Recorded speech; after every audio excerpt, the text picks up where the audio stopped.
You know, and that's what you can tell, man, who the ones who are really there. Not when times are great, but when times are hard. Without further ado, the man who deserves the respect we always give, Mr. Barry Menser.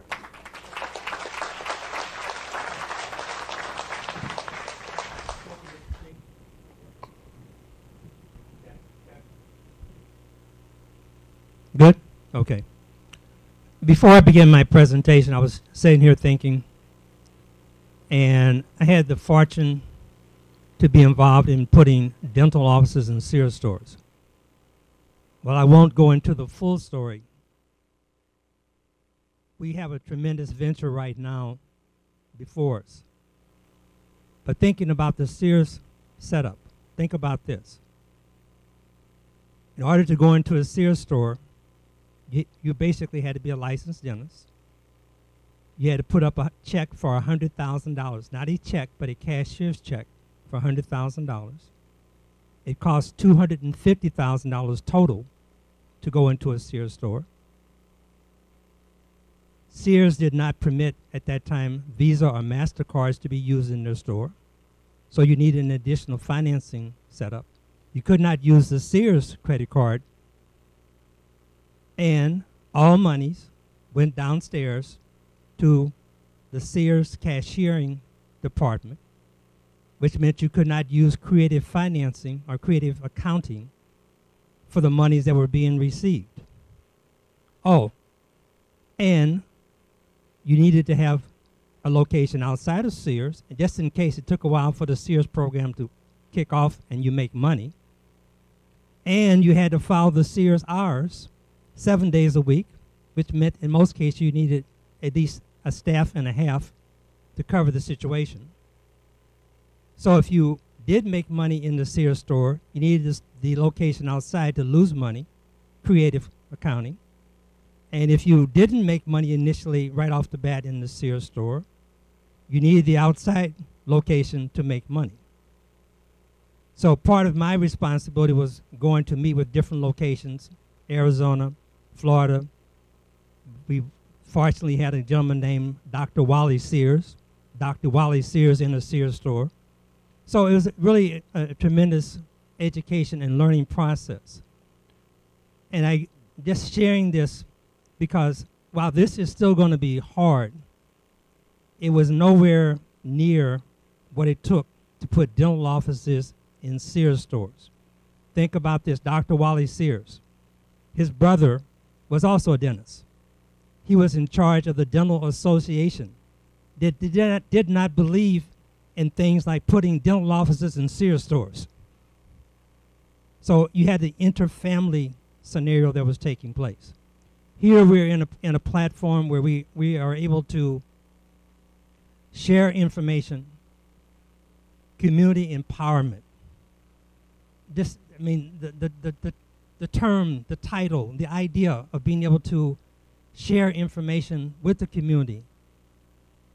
$10, make money, share information with other people in the community. Being in a position, as Mr. C talked about earlier, to collectively put monies together and go to Africa, go to other countries, to invest in situations. This is just a tremendous, tremendous platform, and hopefully everyone that will see this presentation, that will hear the individuals that are out in the field talking about it, will understand that this might be that once in a lifetime situation. Not in terms of just making money, but making changes in people's lives. Because as I mentioned before, you'll see on my bio, I grew up without any indoor plumbing, and the facilities were outside. I took a bath in a number 3 galvanized wash tub. And let me tell you, galvanized in the wintertime does not transmit heat. So you're in a cold tub with hot water, it ain't fun. Moving right along. The Community Entrepreneur Education Pack, financial services now and in the future. Mr. C talked about later on after lunch, I guess, we're going to talk about the actual comp plan. But as Mr. Perkins pointed out, Mr. C also pointed out, $10 to get started, $10 a month. I ran some numbers late last night. Basically, not saying that this is a theoretical situation, but if you did $10 to start and you only sold one person a month for 12 months, you end up with about $450. So you put in 120, you made money. This is not a network or MLM type operation, but in most situations of that nature, think about those of you that have been in programs of that nature where, I won't call the name, it's $500 to get started. It's maybe $40 a month for the system. You have meetings, which is $10 to $15 a week. And then you have conventions, which seem to come up every quarter, which can be another $300 or so between transportation, food, etc.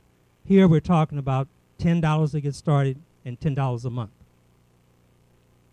Now, what does the Community Empowerment Pack give you? We have the Credit Restoration Program, which is superior. It doesn't take a bow to any program that's out there.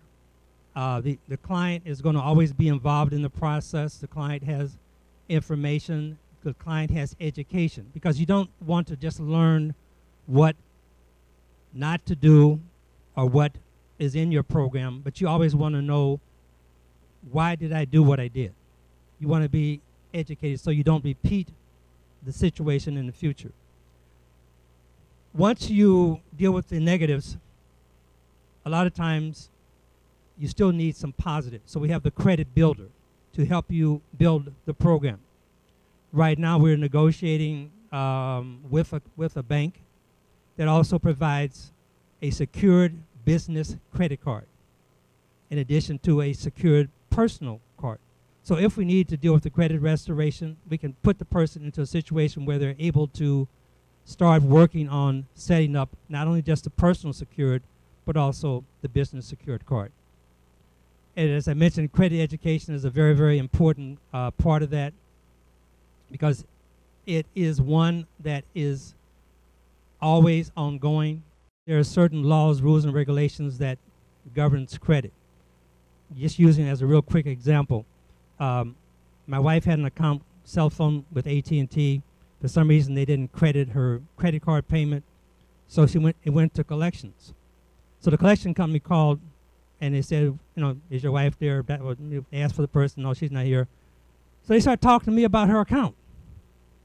And they said, we want you to know that this call is being recorded. I'm thinking, great, because you just screwed up. You ain't supposed to talk to me about her account. That is against the law. You can only talk to me about her account if we're both on the account. So just a little idea and information out there in terms of the situation. But the credit attorney puts you in a situation, if you've got collection situations or things that we worked on in terms of the credit restoration that's not being deleted, that's been on there a long time, it can be referred to the credit attorney, and he will review the situation. Now, as Mr. C touched on earlier, the great thing about the credit attorney is that when he has a case and he decides to file a case on your behalf, he doesn't charge you anything. So it doesn't cost you anything to take advantage of the credit attorney.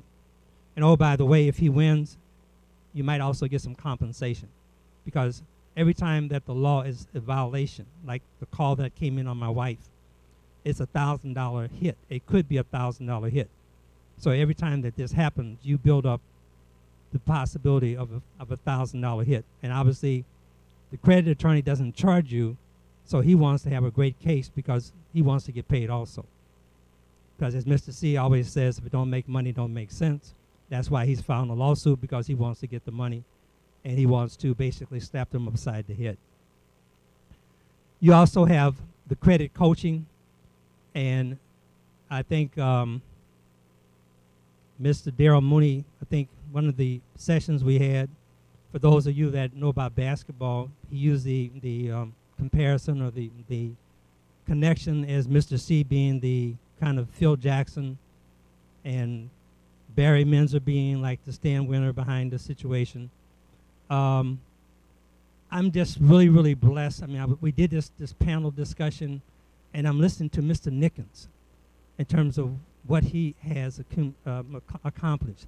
listen to Mr. Perkins, listen to Miss Day, and I'm thinking, man, I'm just like in seventh heaven with all this talent that I'm connected with.